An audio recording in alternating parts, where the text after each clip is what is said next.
Thom Hartmann here on the best of the rest of economic and labor news. You need to know this. Republicans love to whine about redistribution of wealth, but it's all just an act. They may scream about socialist welfare programs, but they don't make a peep when massive amounts of America's wealth goes straight to the top.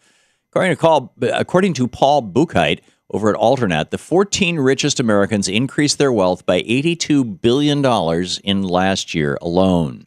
And they're just a small part of the wealthiest 400 Americans who Forbes magazine says got $270 billion richer over that same time period. To put those numbers in perspective, Paul pointed out that our entire food stamp budget is only $80 billion and it feeds 50 million people in our country every year. The wealth that flowed to the 14 richest people could have hired 2 million preschool teachers while middle-class wages stayed stagnant and programs for the poor were slashed at every turn. Talk about redistribution of wealth. Republicans in Congress say that we can't afford to rebuild our infrastructure, extend unemployment benefits, or help students struggling with college debt. But they're wrong. We can't afford to make those investments in our nation, and we must reverse the trickle-down economics that sends all the wealth straight up to the top.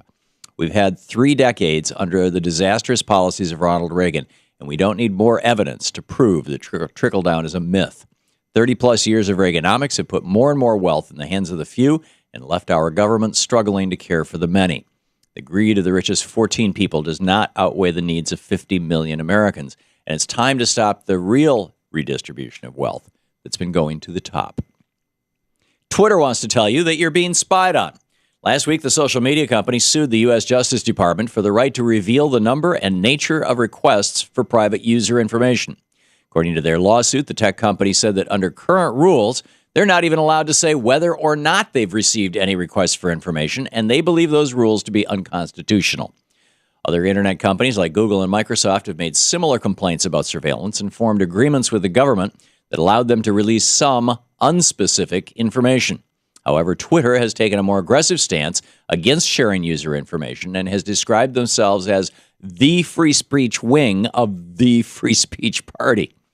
After months of negotiation with government officials, Twitter is taking the issue to the courts, hoping to provide users with complete transparency. Although we'll have to wait and see how this lawsuit turns out, we should stand with any tech company willing to go to such great lengths to ensure that our privacy rights are protected, even from our own government. Many restaurant workers only get about $2 an hour from their employers. The rest of their pay is earned from tips, and that means they often have to put up with abusive customers. According to the organization Restaurant Opportunities Center United, 60% of women in that industry have experienced sexual harassment, and half of those say it occurs on a weekly basis. ROC United said that even male restaurant workers experience harassment, although at a lower rate than their female counterparts. In fact, the problem is so common, one restaurant worker said, quote, "It's kind of a running joke in the industry. If you're not being harassed, then you're not doing the right thing," end quote. No one should have to consider that kind of abuse acceptable. But because workers rely on tips, which they practically have to sell themselves to earn, they have no choice but to put up with it. We could fix this problem easily by eliminating tips and paying workers a living wage.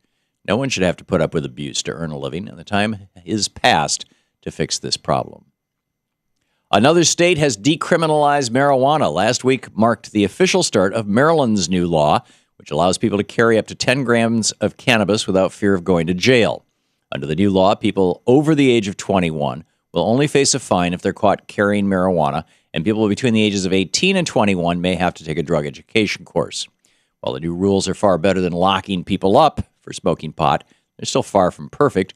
People caught with marijuana could be hit with fines as high as $500, and they can still be arrested for carrying cannabis-related paraphernalia.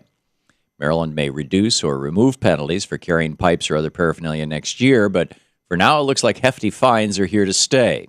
By making marijuana possession a civil offense as opposed to a criminal one, Maryland will save a ton of money on court and law enforcement costs. And the new legislation will prevent many people from being arrested. Hopefully, Maryland will improve the flaws, but this new law is a step in the right direction.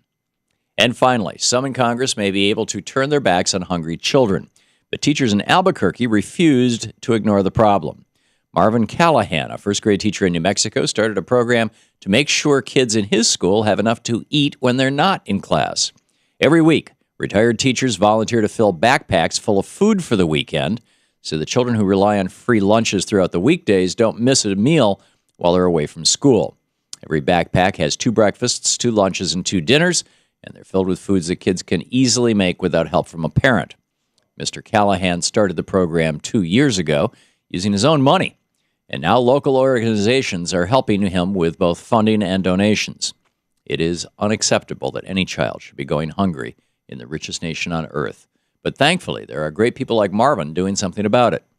Perhaps Republicans in Congress should stop attacking teachers and food stamp recipients and instead start learning how to care for our children as well as our nation's educators. And that's the way it is for the week of October 13th, 2014. I'm Thom Hartmann on Economic and Labor News.